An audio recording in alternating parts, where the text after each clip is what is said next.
So I'm dyeing my hair back to my normal brown while I'm doing this. So this will be interesting.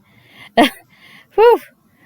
Hopefully this time I can get all the green out. Anyways, let's talk about this episode, which, again, not a lot happened. So I'm sure I'll finish this episode summary in under 10-15 minutes. We'll see.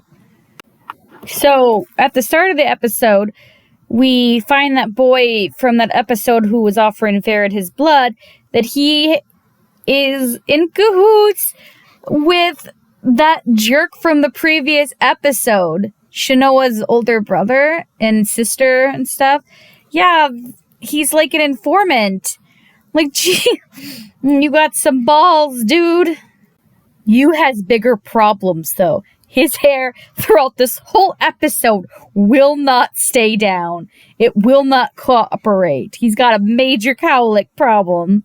And it just becomes like a recurring joke throughout the whole freaking episode. Meanwhile, the girls are also having a problem. Apparently, they don't know how to cook. Flambeing is something that can be done for cooking, but you can't just flambe everything. And you certainly can't just set the whole pan on fire. I've cooked, like, obviously, you know, these people are bad. And I don't think either of them really know how to cook. At all. Fortunately for them, my man Shiho knows how to cook and makes them a delicious breakfast, much to the girls' annoyance and embarrassment. As they're eating breakfast, Yu finally gets told that he lost control and almost killed, you know, Shanoa, but they didn't say that he actually stabbed Mika and, you know, attacked the other people. Just seemed to focus just on Shanoa. Like, girl, you're not the only person in the world, Shanoa. Anyways, they also say that question whether or not they should, you know, trust Gurren. And, yeah. Meanwhile, vampires are being starved and cruelly treated to see if they can make them into demons to be made into, you know, weapons. Which, again, don't trust the human side because they are terrible and cruel and mean, and I hate them. Gurren is told to meet there, and he sees the vampires, asks about it, he gets informed, whatever. And then he gets, like, the third degree from Shanoa's older brother, the douche. And he's, like, questioning his loyalty and what his vision is and how he got, you know, the best team of those three dudes. And then he says his plan to just, you know, not just kill all the vampires in Japan, but then just kill all the human organizations around the world and make the demon hunting group the #1 power and control of everything. And, you know, that's not nice. Like, I knew he was kind of a douche, but I'm more convinced of what a villain he is. You know what I mean? Like, this is terrible. I'm not on their side. I'm just not. When they're alone, we see Gurren's demon weapon, which is, you know, Shanoa's older sister, who just looks like an older version of Shanoa. The genes are apparently very strong there. And she's like, you know, you got to listen to me. I'm the only person you need to listen to. And he's just like, oh, shut up. So I don't think he's really, like, listening to her all the time, but she's clearly trying to control her and tempt him and stuff. I don't know. Speaking of Shanoa, she finds you looking outside alone and, you know, makes another inappropriate joke. And then you ask, hey, is what you said true, you know?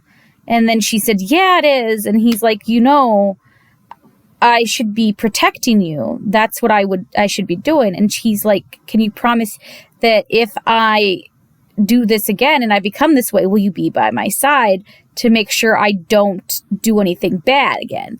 And then she gets all like blushy, like, oh, he needs me and blah, blah, blah. And he's like, you know, can I trust you? And he holds out his hand, you know, and they do an awkward like handshake and then he leaves.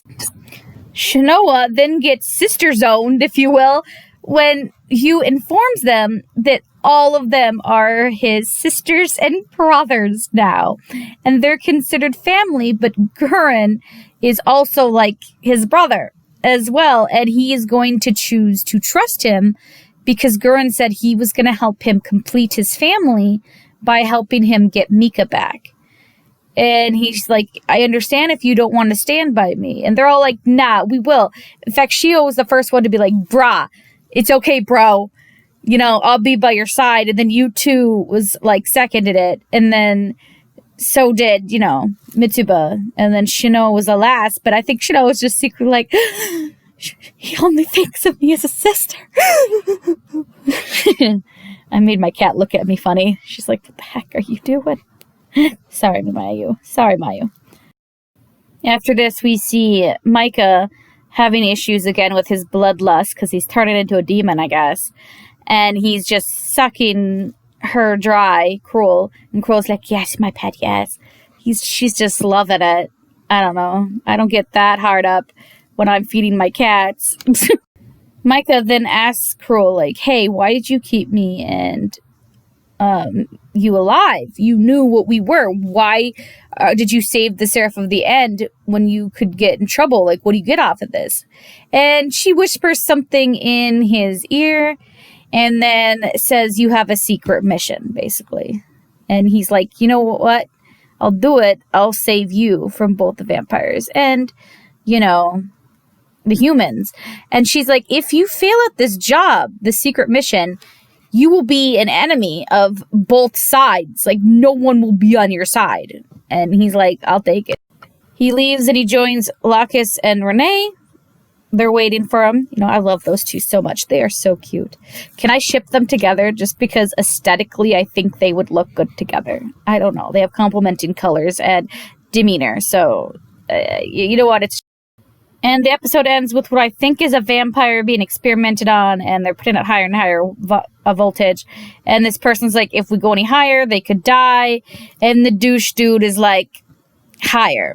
So, yeah, that's how the episode ends. And like I said, I finished it in under 10 minutes. Now I gotta go. We have to set up to upload and then wash my hair out. Woo!